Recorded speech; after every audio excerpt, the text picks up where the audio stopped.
Calgary, Canada today, where I have traveled and they have lost my luggage. So you guys get a nice, raw, real look at me today, but no such hardship would ever prevent me from being here and talking about today's topic. Who knows more? Entrepreneurs or lawyers? This is a great one because I think both sides have great misconceptions about who should be making what decisions when, especially where these areas overlap. It is possible your lawyer has never had a business class, never run a business, never been a business manager ever in their life. And it is very probable that as an entrepreneur, you've never taken a legal class or dealt with a real legal situation or done a lot of the things that might be necessary for your business. So we can have two sides that know a lot about each other or two sides that know absolutely nothing about the practicalities that the other one does. But what ends up happening a lot is a shifting of, okay, this is a contract, this should be on the lawyer. But as we're going to see here, that contract is about the business more so than it is the law. It's really about getting these two areas to come together. So that's what we're really going to look into here is who should be making what decisions where and why, because you can't run a business if you're not making money. Right? So what is the action headed your way today? We're going to have a talk about practical guidance here. The law versus your contracts. They are not the same, my entrepreneur clients. They are not the same. There are things with your contracts you should be handling, not your lawyer, even though it may feel like it's meant to be done by a lawyer. This is where I think a lot of clients lose money on legal expenses they don't need. So which is why we're going to look at it a bit more. But then we're going to look at things a little bit more differently. Let's go into some specifics, your confidential information, looking at contracts, and then, of course, what really is the right way forward? Who should be doing what? How do you do this without spending too much time or money on a lawyer, but at the same time, not being blindsided by something how could you be aware of something you've never seen, done, or crossed your path before? And as always, we're going to have an open Q&A at the end. So find that chat box on whatever platform you are on. We are streaming live to a few of them. I will get them all and I will answer them at the end. And as always, you are going to get a fabulous on-topic freebie to start using in your business today. And like always, well, I am a lawyer.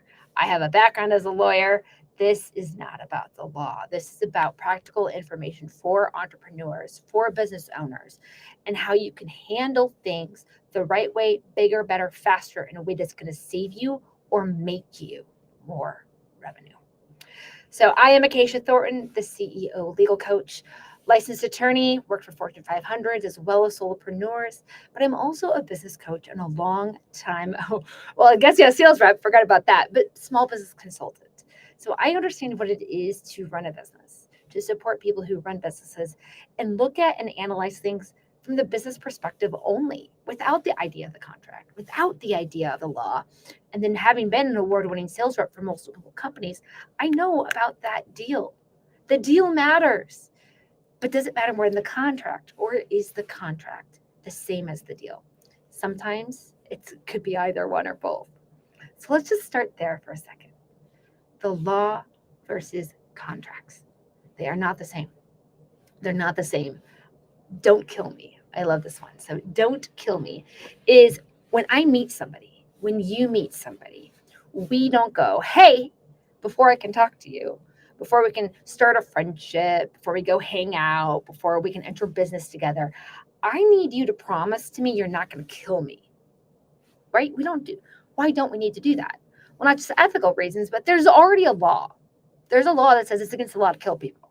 So we have that in place. I don't need you to promise to me you're not going to kill me because it would be unethical. And if you did something unethical, well, there's already a law there. So why then, when it comes to business, do we have to enter into contracts? The reason we enter into contracts in business is because there isn't a law defining certain things. We, as business people, get to go into a contract agreeing to things above and beyond the law, above and beyond what the default is, ways to save time, ways to save money, way to make profit. Services, like there's no bare minimum on what is and is not allowed to be a product. Your product doesn't even have to be profitable under the law, right? There's these different ideas. So the law is there, but when it comes to business, the laws are not about the profit. The laws are not about your product. They're not about your customer. They're not about your competitors. There might be laws prohibiting antitrust or embezzlement and things like that. But when we agree on a business contract, we are agreeing to something above and beyond what is the bare minimum at law, right? And this really comes out in what is the law about contracts. There is no legal requirement that you have a lawyer for any of your contracts. So why then do we think we have to always go to lawyers when there's a contract? It is often because, well, we assume the contract was written by a lawyer. We assume that everything on that fine print on that contract is the law. It is not the law. It is what you are agreeing to for your business relationship above and beyond the law. Or put another way, all of that fine print on that piece of paper is about your business. It is about your business deal. It's about the risk you're willing to take and not take and what you do to protect that. But your lawyer shouldn't be deciding those business decisions for you, right? But you, as the entrepreneur business person, may not know how to put that into a contract. So what is a contract then, right? A contract is what sets the boundaries above the default. It sets the boundaries above the default. We are not required under the law to enter into contracts. Now, there are times where without some type of writing, it's not considered valid. But what is in that? What you're agreeing to, what price, what product, who covers what expenses if things go wrong? Are you allowed to terminate, not terminate? Can you breach? In the United States, it is not illegal to breach a contract. The cost of breaching a contract is whatever the contract says is the cost of breaking the contract. It's different. There's a difference between illegal and breaking a contract. The law separates them. Things that are illegal are crimes, embezzlement, stealing, murdering, and usually antitrust stuff can fall over there too. Everything else about your business deal, above and beyond that you're agreeing to in your contract, is your business decision, right? So the business agreement, the value being exchanged, product, services for what money, but also the risk versus the opportunity that's being exchanged. Your contract is also going to have things about your time and your money savers, time and the money savers for your business. Why is this what you put in the contract? Why do you have indemnity? Why do you have things that promise warranties? You don't have to give a warranty, but you did. Why? Business decision. It's about the value exchange. A contract can also write out what you're going to do if you disagree. The law doesn't say, hey, if you disagree about something, this is the route you must take. You must negotiate these points. No. The contract sets the boundaries. It does that. And then what happens if you end up in court? Okay, so let's say you end up in court for whatever reason. The contract can also say all the ways you want to save time and money in court. You can agree to all of that above and beyond the bare minimum that is required at law. These are all ways to protect the profit. They're all ways to build more revenue. In other words, the whole reason why you set all of these standards above and beyond the law in your contract, the reason that fine print exists is because it's about protecting the profit in different ways. And what is profit? It's business. It's business. So let's look at what business is for a second, right? What is the business under the law versus not under the law? A business is an entity under the law, and that entity exists by filing their articles of incorporation. Maybe you decided you're a sole proprietor, or an LLC, a corporation, an LTD. There's all different kinds depending on what state or jurisdiction you're in. But you filed some paper with your government that says you now have a company with this name, with this type of lettering or liability and tax structure, right? The law enables you to create this entity. Awesome.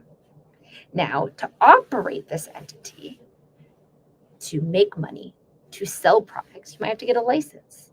Sometimes like a lawyer needs a license. CPAs need a license. Sometimes you just need a business license. Hey, you want to sell things at retail, you need a license with your local government says you can do that. So that is kind of you deciding as the business person, what is the function or purpose of your business? Legal services, selling retail products, gas stations, whatever your product and services might be, you're now telling your government via the law, the license. But this is where we start to phase out further where the law plays in. The law does not decide who your customer is. The law does not decide the product you sell to your customers. The law does not decide how you sell that product, how you package that product. But there might be a value to the product that helps you make that money, like intellectual property. Maybe you're licensing your software. Your software might have a copyright protection, right? And that could be optional. There's a ROI, return on investment, as to if and when you want to file intellectual property versus when you don't. You're not required under the law. It's a business decision if and when you do this for your products. And sometimes it's never required at all, right? You are now making the decisions of if and when you want to bring the law into play versus what the law steps back and says, we are not the experts. The government is not the expert. The lawyers are not the expert. You, entrepreneur, you're the expert. And you get to make profit during that. Profit margins, what is and is not profit, that is not for the law to decide. That is for you and your business. So see how when even just the idea of establishing a business into a business model and making that company profitable already goes from the boundaries established by the law, the opportunity to create that business entity, but bringing that business entity to life is 100% the entrepreneur. 100% the entrepreneur. So it continues having this sort of spectrum back and forth. The law gives you the opportunity and sets you up for where your baseline is. But everything you're going to do above that is a business decision. Let's look at that in our confidential information world for a second. Because confidential information, usually protected under a confidentiality agreement like a non-disclosure agreement, an NDA, is commonplace in every business, everywhere, at all levels. The whole goal is to protect your confidential information from going to your competitors, from getting out in the public, from being online, from being shared with other people or used against your intent. Like you don't want somebody coming along, learning everything about your business and then going and making their own business using your information. You're like, whoa. That's my information. You don't get to take that. Confidential information. Now, what does the law say? The law says any information that is not public can be considered confidential information. Any information that is not public. And public doesn't mean easily accessible or given to everybody. It just means that it's private to you. So the second you share it, it is non-public unless you have terms of confidentiality. Awesome. Okay, so we have this baseline of what is able to be protected, non-public information. But who actually decides if information should or should not be public? Who decides what information should and should not be public, right? What is included in the confidential information versus what is okay to be public or shared? Who makes these decisions? The business owner does, right? The business owner is going to say, I want this information to not be in the hands of my competitors. I want this information to not be allowed to be profitable to somebody else without my permission, right? You can always give your permission, but the choice is yours. You decide how your information can and cannot be used and the way it can be used. The business decides that. And it usually decides this in the intent of the business relationship. An example would be, let's say you have a potential customer. you're going to start giving them your pricing sheets. You're going to probably give them demos or samples of your product. You might even give them an inside tour of your manufacturing facilities or your offices. You're going to give them that inside look into who you are, what you offer, and how you do it, right? You can do that. But all this stuff is kept behind doors unless you decide to share it. And you decide if, when, and how, right? You decide the risk of the harm if that information is shared, if that information is misused.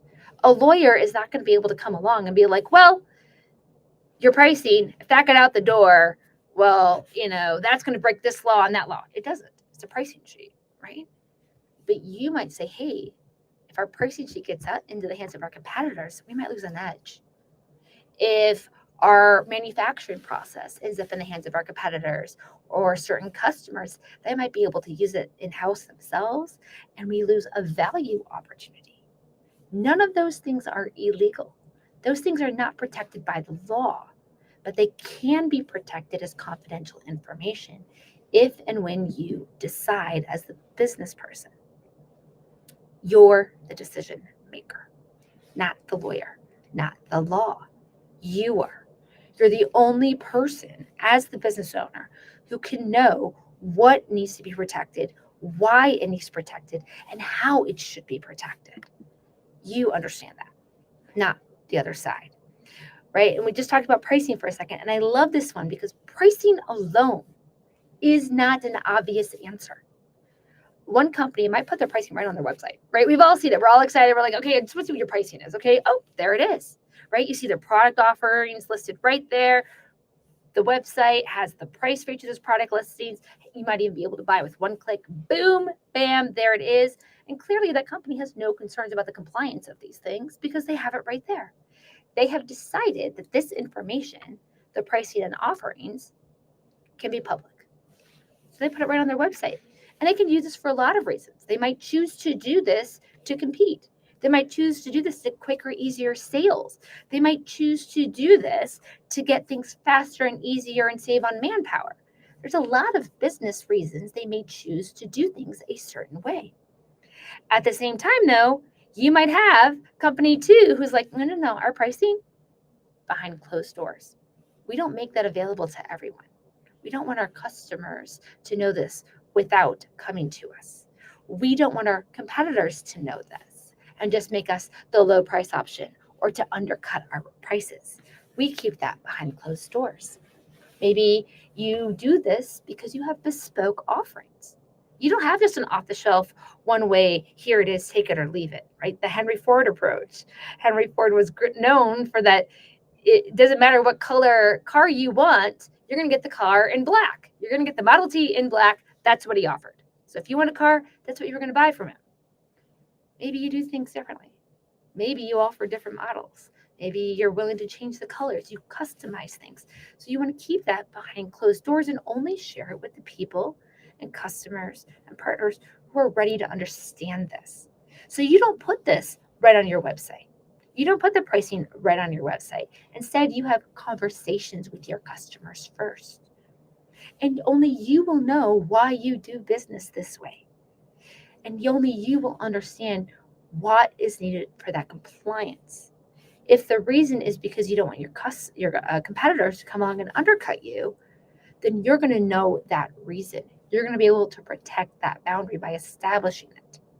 Where if it's different because every customer is different, there's a different reason, right? So we can see how two companies in the exact same industry, servicing the exact same customers, may have something as simple as pricing be different from one company to the other, and whether or not it's simply public or confidential information. And none of these things have we explained on this slide here.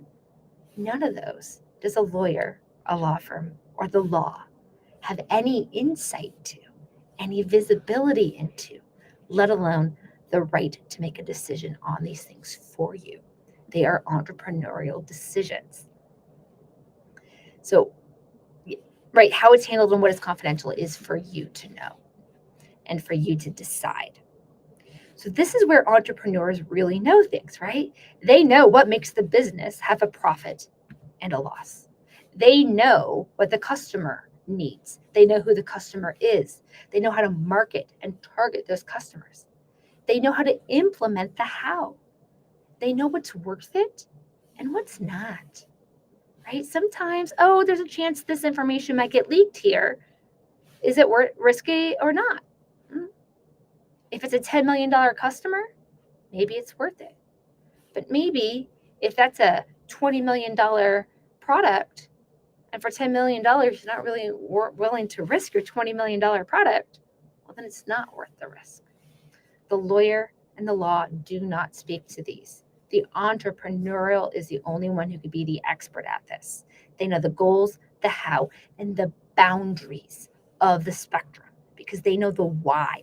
They know how to comply. They understand how it impacts the business positively and negatively because the business is that product profit model, right? The actual business model. You don't go to a lawyer to create your business model.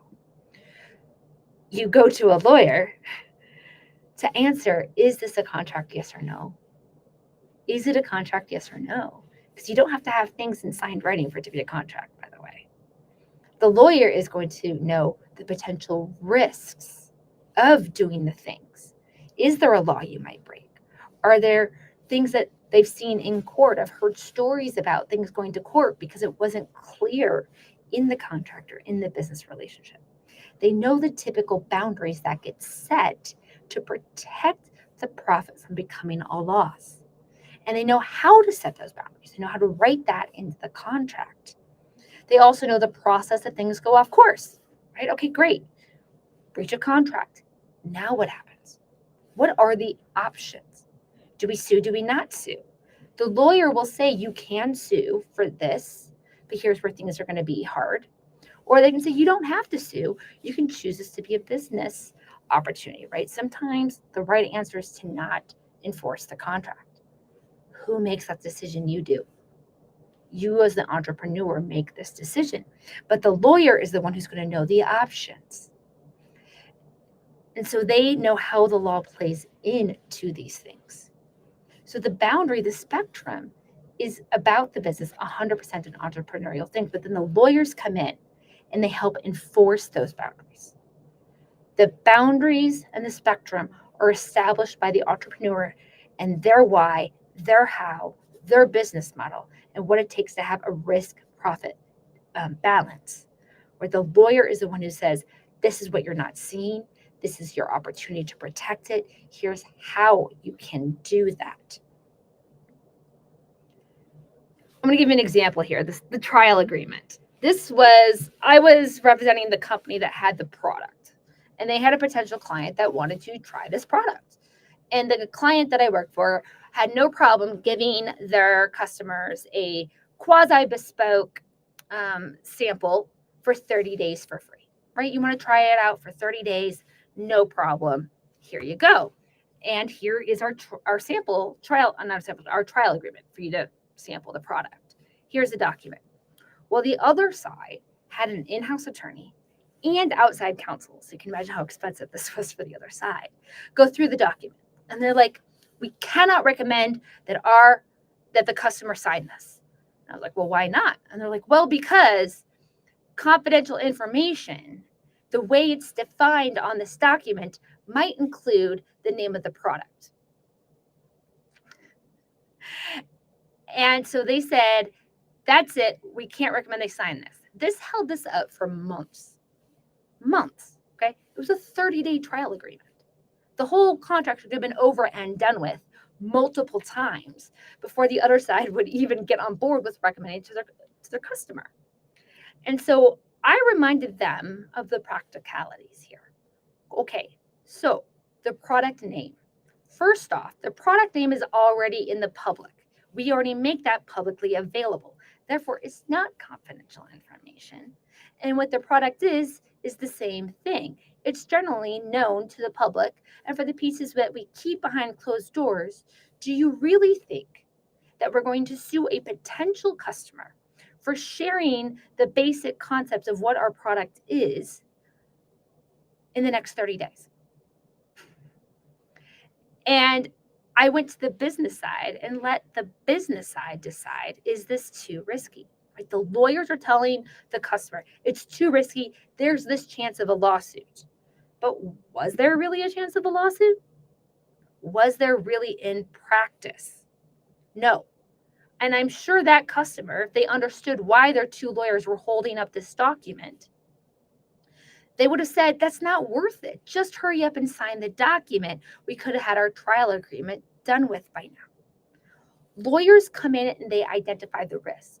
They hold and protect the company from harmful risks. But ultimately, whether or not that risk is worth taking on is a business decision, because there's no such thing as 100% risk-free deal. No matter how secure it is, you simply decide what risks are worth taking on for what benefits. The key is knowing those risks and making sure you have a proper assessment of those benefits so that you as the business decision maker can make an educated and informed decision. And this is really where our answer comes in today. It is a killer combo that cannot be done one without the other. Right? We talked in the beginning about don't kill me. Please don't kill me. Right? Entrepreneurs, they build that vision. They know what the opportunity is. They know what the profit, the business model, they know the market, the customer, and so on. They are about the goal and that opportunity. And then the lawyers come in. They're going to identify the risks, the costs, and the process. But if you only stay on the risk side, you're never going to have that goal and that opportunity. But at the same time, for entrepreneurs who go after those goals and those opportunities without assessing that risk, without putting boundaries in place, you end up risking 100% of it or more, because that risk does exist. So how do we balance these things? We're going to balance them by putting in the right contract terms. We're going to agree above and beyond what the default law says to enforce the opportunity of that goal and that opportunity of money, while limiting and narrowing how much risk can affect it. And then you're going to have a policy inside your company that says where within those boundaries you want to fall. Are you willing to take on a little bit more risk? Are you willing to take on less risk? And you decide, but you can't decide if you're not aware of the boundaries. The boundaries are very important. And this is where having the right legal coach, the right attorney, and somebody who sees beyond just your entrepreneurial mind to help you see those things. But you do not have to have them there every step of the way. Because once you have proper boundaries in place, I'll go back for a sec. Those boundaries in place, you now know where it is safe for you because you have helped decide where those boundaries are. Those boundaries were not created by the lawyers. They were identified, how far out you want to go, what the risk is, what the processes are if things go wrong. And then you chose where to put the boundaries. And now as long as you stay within your boundaries, you're always going to know what your balance is of risk and reward, because both sides matter. Entrepreneurs know the reward. Lawyers, legal contract specialists, legal coaches like myself, we know what those risks are. And it's the balancing of the two, because there's no use in making profit, my friend, if it's going to go right out the door. Right? No use in that. Especially you don't want to be signing a $10,000 customer only to find out the risk of the whole deal was $1 million. And if that thing goes wrong, now you're on the hook for $1 million because you wanted to make 10,000. Probably not worth it. So those types of things are really important. Now go ahead. We're going to have this open freebie Q&A opportunity right now. So if you want to find your chat, go ahead and start writing your questions in there. Because I know I've been a little abstract in today's. It's a little difficult to put down specific examples where that affect all businesses. But the goal of today was to let you really see where those two boundaries are. And then with the risk and the reward and the boundaries. Then, of course, today's freebie is a free NDA template, non-disclosure template. We went into confidential information today, right? We said where the law comes into play, but where you as the business owner really get to make those decisions, where you as the business owner decide what, when, why, and how. And so with this free NDA template, if you choose to use it, you're going to get that customization guide. It's going to take you through the 6 steps in under 10 minutes to customize it for your business. So you're going to have the boundaries. You're going to establish your own boundaries, bam, and you're going to know how to balance your own risk and opportunity anytime you share the information that you consider non-public, because once it's out there without any terms of confidentiality, well, you've completely given it away. So the NDA is your freebie today to make sure that you can start setting yourself up right here, right now, because it is the easiest contract out there. It's about one thing and one thing only, is protecting that information, which means it is the easiest for entrepreneurs to get in there and handle themselves day to day and avoid legal fees, avoid, having to talk to lawyers, having to hire somebody unless you choose to. It's a great way for that. So let's go ahead and get into these questions. What do we got? What do we got, guys? What do we got? Okay. The biggest mistake business owners make when assessing risk. Okay, if you don't have a lawyer, right? Assuming the lawyer's not in the place, it's just the entrepreneur. I would say it's usually one of two things. One, assuming there is none. Every deal comes with risks. There is no such thing as a risk-free deal. It's impossible. And it's not just about the money. It is not just about what you see. There is the process. There are other types of costs like intellectual property, things that could go wrong in the contract itself. And of course, in the event you ever need to go to court, arbitration, whatever, there's costs there. So even the risk of that happening is a cost. There's ways to mitigate those costs early. So, and you can do that right in the contract. You could save 6 figures like on day one of litigation, seriously, if you just have a couple things in your contracts. So knowing that there is always a risk, don't assume there is none, but then also assuming that you know all of those risks. As we talked before, it is very rare for lawyers to know business. I'm kind of an exception because I'm daughter of an entrepreneur. I've been helping business owners. I am a multi-business owner. So I understand what that is, and I've helped sales as well as the law. But a majority of lawyers don't have that. They cannot know. Their brains do not work the way yours does. But at the same time, as a business owner, your brain does not work the way theirs does. So both sides have value, and making sure that you at least every now and then kind of retouch base and learn those boundaries, learn the opportunities. I had, this was really, really big. I worked for 2 companies that were about the same size when I worked for them. One of them, some stuff was coming up on the contract negotiations when I was in the legal department. And I even went to my boss. I was like, I should not be making these decisions. These are business decisions. The business people need to be making these. And my boss goes, the business people, they don't care about the contracts. They don't care to learn these basics. They just want it to be done. So here I was as a lawyer, not knowing the company's goals, not knowing their profit margins, not knowing basic business things. I knew the products generally, but I didn't understand their specifics, right? I wasn't an executive. I didn't have that insight. I'm making their business decisions for them. If something had gone wrong on those contracts, it's going to affect their profits, right? I had to guess what was best. Where I worked for the other company, where they're business people. These are people who own their products and so on. These were not lawyers. They understood basic contract concepts like indemnification. They understood how their insurance worked with their contract and things like that. So where they could not only set the boundaries, but they could communicate with their customers on how to get the customer on board within those boundaries. So much bigger, so much faster. That company was purchased by a Fortune 500. The other company, the first one, struggles and has been purchased, resold, I think at least twice since I've been there. Just so right in under 10 years. You can see the difference it makes in the long term for your company, just knowing those really basic things and how the contract conceptually fits into your business model, why you have chosen to have those things on the paper and being able to talk to your customers about that. Totally different in their profits and their business opportunities in their future. So next question.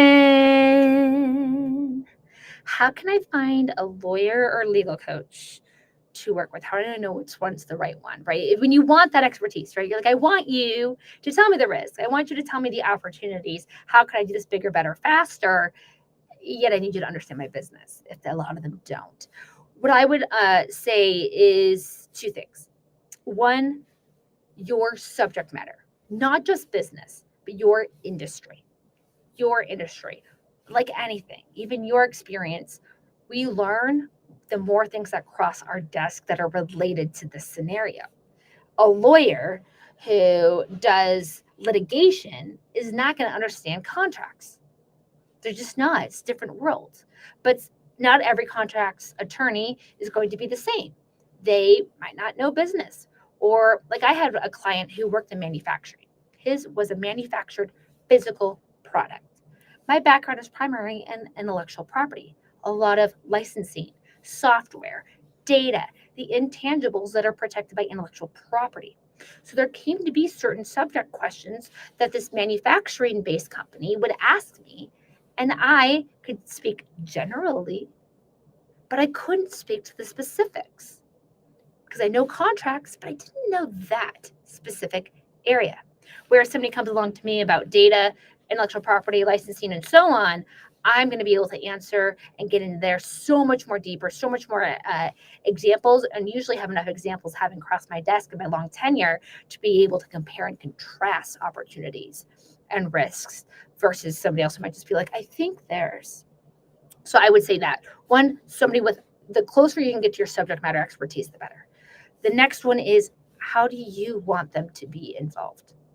Some people just like to blindly, like I said, that one company, they would just blindly give the things to the lawyers. Be like, I don't care, whatever, just get it done. Okay, cool. You're allowed to do that. That's a business decision. If that's what you want to do, you don't want to be involved, fine. But if you want to learn, maybe not be an expert at it, that's fine. You don't have to learn everything, but just have your basics down. How does this fit into my business? Why is this on my business contract? Why did we put it there? Basic things like that. Find a lawyer or business coach who's going to support that, right? The first one is going to have higher regular legal fees. They're constantly going to the lawyers to do the stuff. Well, they're going to have more legal fees. The other one, who takes a little bit more time to learn and grow along their way, is going to have lower legal fees overall, but also a better risk opportunity balance, knowing that they just took that little bit of time to give a little extra TLC to the situations. So the first one is better off in like a law firm or a lawyer situation.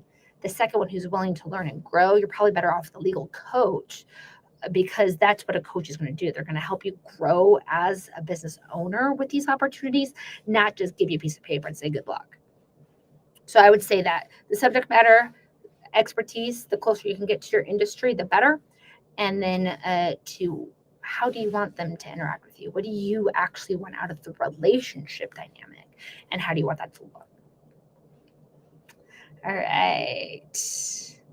How can I effectively communicate with a lawyer who doesn't know? Okay. Right. How do you have communication when there's jargon on both sides? Lawyers are going to come at you. Why don't you know indemnification? Did you do your indemnification? Do you have indemnification insurance? And you're probably like, what? What does that even mean? Where if you come along and are like, yeah, so the customer's just going to go ahead and put this under their platform. Snowflake is going to do this and that. And the lawyer might be like, what the hell is Snowflake? They might, if they don't use it personally, why would they know what it is? Or even AI, certain types of, right? There's so many different programs. It's like knowing Apple versus Google. Say a certain, you're just like, what? I don't know what iMusic is. I don't know how that functions. So having somebody who understands that communication. So what I would say is that's why it's one of the reasons why it's really good to have somebody who understands your industry, because they're already going to be fluent in the jargons and the technologies and whatever might be playing into your industry. But then the next level would be not just be able to have the right words, but I have seen so many clients come in and be like, here's the deal. Here's the money. Here's the why. Okay. The lawyer, the law, wants to understand your short-term and your long-term risk. They want to know what's happening in the ancillaries in the market. They want to know what's happening in the ancillaries in the law. And you're just like, well, the customer wants this for $10. Okay. It doesn't matter to the lawyer if it's a $10 or $45 million. contract. Their assessment of the risk is going to be the same. They need to know how to assess the risk of the deal. What is the intellectual property to you? How is this going to, if something goes wrong here, what would that look like? How would the client potentially misuse your product or share it with the wrong people or do something wrong? What would be the fallout of that? And then you can decide if that fallout situation is going to cost you $1 million, is it worth it for a $10 client? Probably not. But if we can lower that risk and maybe find that $1 million client, now suddenly it becomes more equitable. So it's not just about the dollar amount.